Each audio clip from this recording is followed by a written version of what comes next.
Nababahala ang mga residente ng Barangay North Fairview, Quezon City dahil sa pagguho ng gilid ng kalsada sa tabing ilog. Lumaki pa raw ang guho dahil sa mga pag-ulan. Yan ang tinutukan ni Cesar Apolinario, exclusive. Boss, sa susunod, huwag nyo na pong paradahan dito, ha? Hindi baka gumuho. Di ba din natin yung critical area na to? Ilalim nyo, wala nang lupa. Wala ng lupa. Sir, alam nyo ho ba yun na delikado na to? Wala kasi, nasiraan kami. Sermon ang inabot ng driver na ito na nagparada ng kanyang van sa kalsadang ito sa Barangay North Fairview sa Quezon City. Delikado ito dahil posibleng bumigay ang isinarang kalsada. Unti-unti kasing nauuka ang ilalim nito sa tabi ng ilog.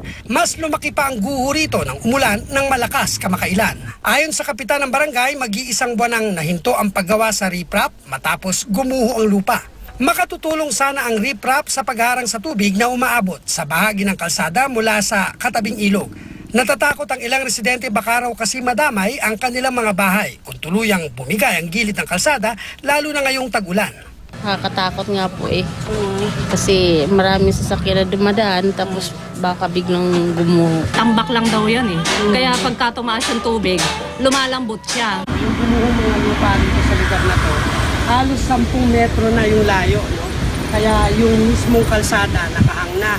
At pinababahala ng mga residente dito ay kung sakaling magtuloy-tuloy ang pag-ulan ay babaha itong lugar na ito at aabutin yung parte na yan ng lupang yan at kung lalakas pa lalo ang ulan ay guguho pa yung bahagi nyo ng lupa at posibleng maapektuhan talaga yung kalsada dyan.